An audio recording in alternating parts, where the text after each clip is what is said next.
अघोरी भगवान शिव के सबसे बड़े भक्त होते हैं। वो उनके भैरव रूप की पूजा करते हैं और उनके द्वारा बनाए गए अघोर पंथ का अनुसरण भी करते हैं। इसीलिए वो हम आम इंसानों से अलग होते हैं। अघोरियों की साधना विधि सबसे ज़्यादा रहस्यमयी है। उनकी अपनी शैली, अपने विधान हैं, अपनी अलग विधियाँ हैं। अघोरी उसे कहते हैं जो घोर नहीं हो, यानी बहुत सरल और सहज हो। अघोरी यानी बिना डर का। इसीलिए अघोरी को किसी का डर नहीं लगता, ना भूत प्रेत का, ना जानवरों का और ना ही शमशान घाट का। इस संसार की हर चीज के लिए उनके मन में समान भावनाएं रहती हैं। वो संसार में रहते जरूर हैं, मगर खुद को इस संसार का हिस्सा नहीं मानते और हर समय भगवान शिव के भैरव अवतार की साधना या मंत्र जाप करते रहते हैं। इसीलिए वो हम आम लोगों से ज़्यादा बात भी नहीं करते, जिससे उनकी जाप साधना में बाधा ना पड़े। वैसे देखा जाए तो अघोरियों की दुनिया ही नहीं, उनकी हर बात निराली है। अघोरी शमशान घाट में रहना ही ज़्यादा पसंद करते हैं और वहीं अपनी कुटिया बनाते हैं। अघोरियों की कुटिया में एक छोटी सी धुनी हमेशा जलती रहती है। अघोरी गाय का मांस छोड़कर बाकी सब खा सकते हैं, मल से लेकर मुर्दों के मांस तक। प्यास लगने पर खुद का मूत्र भी पी सकते हैं। इसके पीछे उनका मानना यही है कि संसार की हर वस्तु उनके लिए एक समान है, फिर चाहे वो 56 भोग हो या फिर सड़ा गला मांस या फिर मल मूत्र। हर चीज़ को देखकर उनके मन में समान भाव होते हैं। असली अघोरी की पहचान भी यही है। सांसारिक जीवन, यहाँ की चीज़ें उनके लिए सब बेकार हैं। कुछ अघोरी तो त्रिकालदर्शी भी होते हैं, जो अपने पुराने जन्मों और आने वाले जन्मों तक को देख सकते हैं। इतना ही नहीं, वो चाहे तो इंसान क्या, पराशक्ति हो जैसे भूत, पिशाच, जिन, प्रेतात्मा, हर तरह की आत्मा को भी अपने वश में कर सकते हैं।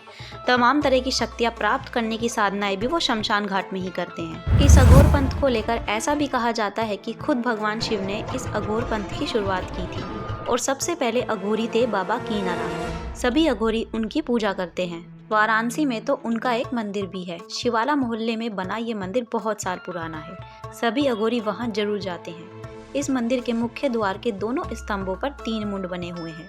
मंदिर के अंदर पश्चिमी भाग में अखंड धुनी हमेशा जलती रहती है। माना जाता है कि वो धुनी 4 सदी से अखंड प्रज्वलित है। इस मंदिर में क्रीम कुंड नाम का एक कुंड है, जिसमें नहाने से बीमारियां दूर हो जाती हैं। ये कुंड अघोरियों की कुलदेवी माता हिंगलाज के आशीर्वाद से बना है। बाबा कीनाराम ने भी इसी कुंड के बीचों बीच बैठकर साधना की थी। इसीलिए इस कुंड का पानी आज भी उनके आशीर्वाद से चमत्कारी प्रभाव दिखाता है। इस कुंड में लगातार 5 रविवार या फिर 5 मंगलवार तक नहाने से निसंतान महिला की गोद भी भर जाती है।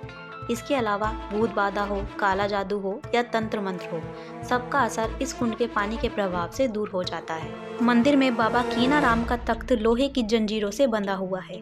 अघोर आचार्य बाबा कीनाराम ने इस तख्त पर बैठकर सालों तक साधना की थी। आज भी ये तख्त उनकी साधना के प्रभाव से हवा में उठ जाता है। इसीलिए इसे लोहे की जंजीरों से बांध कर रखा गया है। आखिर क्यों ऐसे अजीबोगरीब परंपरा का अनुसरण आज भी करते हैं अघोरी, और कब से शुरू हुआ इस तरह का खान पान? महान अघोर आचार्य बाबा कीनाराम सिद्ध महात्मा थे और उनके जीवन की अनेक चमत्कारी घटनाएं प्रसिद्ध हैं। उन्होंने अपना पूरा जीवन अघोर पंथ को आगे बढ़ाने और अपनी शक्तियों से जन कल्याण करने में ही लगा दिया था। फिर सन 1769 में वाराणसी में इसी जगह पर आकर बाबा कीनाराम जी 177 वर्ष की आयु में समाधिस्थ हुए थे। उन्होंने जीवन भर जो भी साधना की, जो भी तपस्या की, उससे उनका शरीर और उनकी आत्मा उज्जवल हो चुके थे। साधना से मिलने वाली ऊर्जा उनके रोम रोम में समाहित थी। इसीलिए वो नहीं चाहते थे कि उनके मृत शरीर को गंगा में बहा दिया जाए या फिर अग्नि के हवाले कर दिया जाए।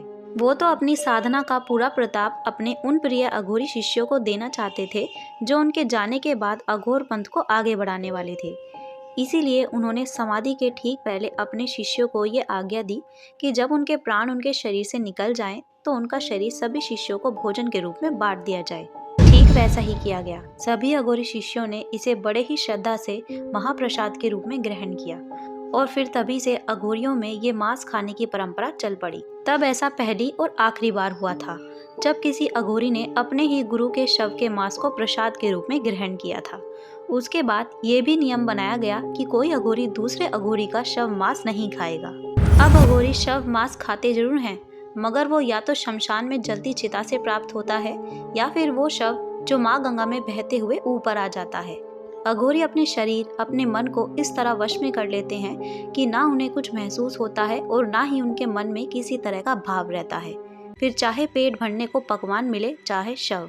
साधना में शरीर का वैसे भी कोई काम नहीं होता। असली साधना वही है जिसमें आत्मा को परमात्मा से जोड़ दिया जाए। अघोरियों को साधना से मिलने वाली शक्तियाँ कोई मामूली शक्तियाँ नहीं हैं।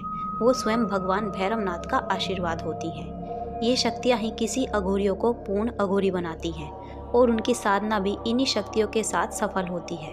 और ये साधनाएं भी सिर्फ शमशान में ही पूर्ण की जा सकती हैं, क्योंकि वहाँ भगवान भैरव का वास होता है और शमशान में जो मुर्दे जलाए जाते हैं उनमें से निकलने वाली ऊर्जा भी अघोरी ग्रहण कर लेते हैं।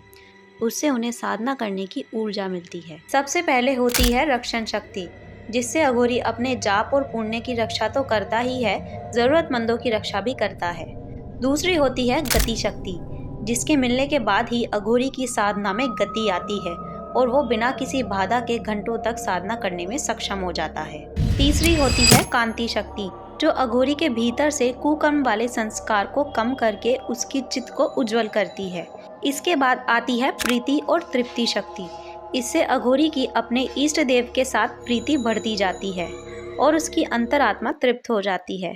तृप्ति शक्ति मिलने के बाद अघोरी का कनेक्शन सीधे उसके इष्ट देव से बन जाता है। ऐसे में अगर वो किसी बात को लेकर भविष्यवाणी करे तो वो भी सही होने लगती है। छठवें नंबर पर आती है अवगम शक्ति, जिससे अघोरियों को दूसरों के मन की बात पता चलने लगती है और वो किसी भी इंसान के भूत और भविष्य के बारे में पता कर सकते हैं। सातवीं होती है अवधि शक्ति। इसे हासिल करना बहुत मुश्किल होता है, मगर जिस भी अघोरी को ये शक्ति मिल जाती है वो त्रिकालदर्शी बन जाता है।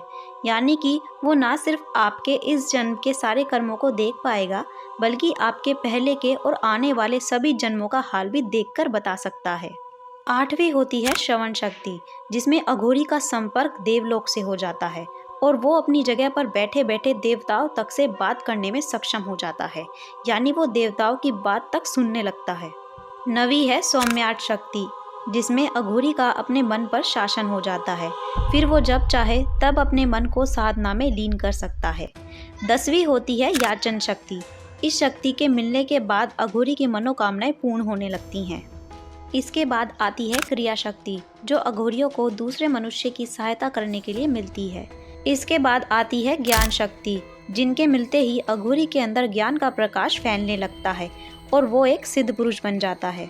व्याप्ति शक्ति पाते ही वो खुद को चैतन्य स्वरूप ब्रह्मा के साथ जोड़ देता है। फिर उसके लिए इस पूरे संसार की भौतिक चीजों का और अपने शरीर के भौतिक रूप का कोई मतलब नहीं रहता। इसके बाद आलिंगन शक्ति, हिंसा शक्ति, दान शक्ति, भोग शक्ति और वृद्धि शक्ति मिलते ही अघोरी के मन में अपने पराये का भेद मिट जाता है और उसे इस दुनिया का हर जीव एक समान नजर आने लगता है। फिर वो किसी भी व्यक्ति के मन से दुष्ट विचारों को निकाल सकता है, बुरी आत्माओं को, बुरे लोगों को वश में करके सही मार्ग पर ला सकता है और अपनी साधना के फल को अगर वो किसी को देना चाहे तो दान भी कर सकता है। इस तरह ये सारी शक्तियाँ ही उसे मानव कल्याण के लिए प्रेरित करती हैं। सच्चा अघोरी वही है जो अपनी शक्तियों का उपयोग दूसरों की सहायता के लिए करे। अगर कोई अघोरी किसी भी वजह से अपनी शक्तियों का इस्तेमाल किसी बुरे काम के लिए करता है तो उसकी साधना का फल नष्ट हो जाता है। ऐसे में ना तो वो परमात्मा से मिल पाता है और ना ही भगवान विश्वनाथ उसे अपने चरणों में जगह देते हैं।